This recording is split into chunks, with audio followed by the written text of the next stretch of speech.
The politician who drove same-sex marriage legislation through Parliament in Canada says religious freedom was not sacrificed as a result. Critics of a potential yes victory in Australia have often claimed religious freedom would be threatened by marriage equality, but Irwin Cotler insists the legislation has not changed the rights of religious bodies in Canada. Mr. Cotler was the Minister of Justice in Canada in 2005 and put forward the Civil Marriage Act, which was later passed by the Supreme Court, making Canada the fourth nation to legalize same-sex marriage. Only last month, former Prime Minister John Howard called on the Turnbull government to explain how it plans to protect freedom of religion. Former Justice Minister Irwin Cotler right with Canadian Prime Minister Justin Trudeau. Canadian Jewish News: I don't expect to have every last detail of the bill, but I do expect, and a lot of people expect, to know how the government proposes to address the protection of parental rights and religious freedoms and freedom of speech, he said.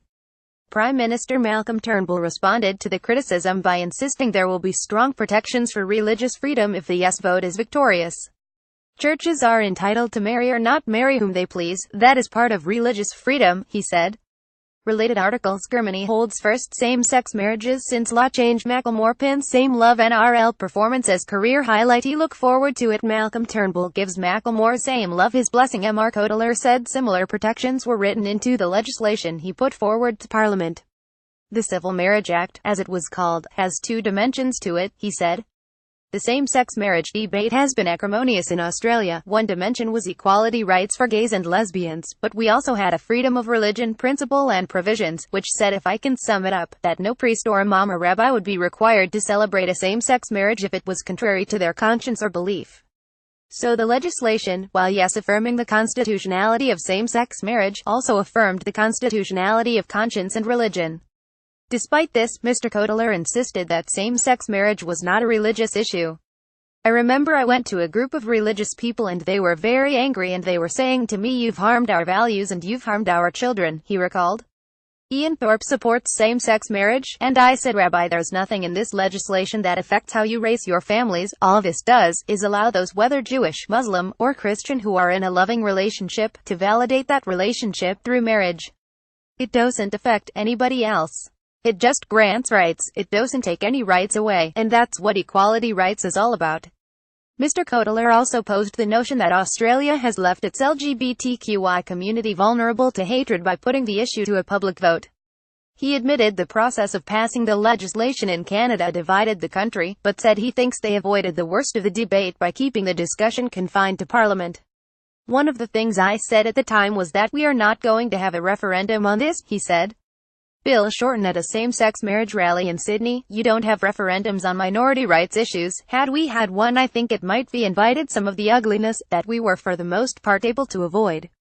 Some of the ugliness Mr. Cotler refers to has been seen in Australia as politicians and passionate civilians accuse their opposition of using unethical tactics. Houses displaying rainbow flags and other visual forms of yes support have also been targeted by violence.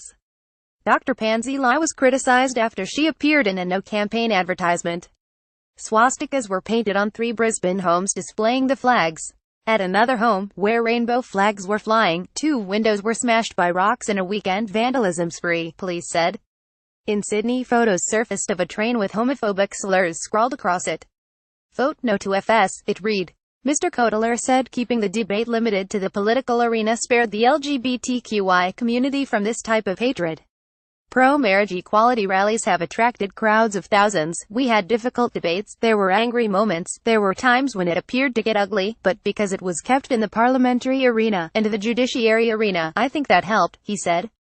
Public opinion on marriage equality in Canada has been thrust back into the public forum after Canadian father Steve Touloukis appeared in an ad released by the Coalition for Marriage. Mr. Touloukis claimed the legalization of same-sex marriage in Canada has led to changes to school curriculums, which now include what he considers indoctrination into homosexuality. Despite Mr. Touloukis' stance, Mr. Cotler said much of the public division on the issue of marriage equality has dissipated in the 13 years since it was legalized. As I said then, if this legislation passes, the sky won't fall and the earth won't open up, and I said, 5-10 years from now this will not only be behind us but people will ask what was the fuss all about, he said. And in fact that's been the case in Canada. There's a strong support now for same-sex legislation. Copyright 9 Digital Thai Limited 2017.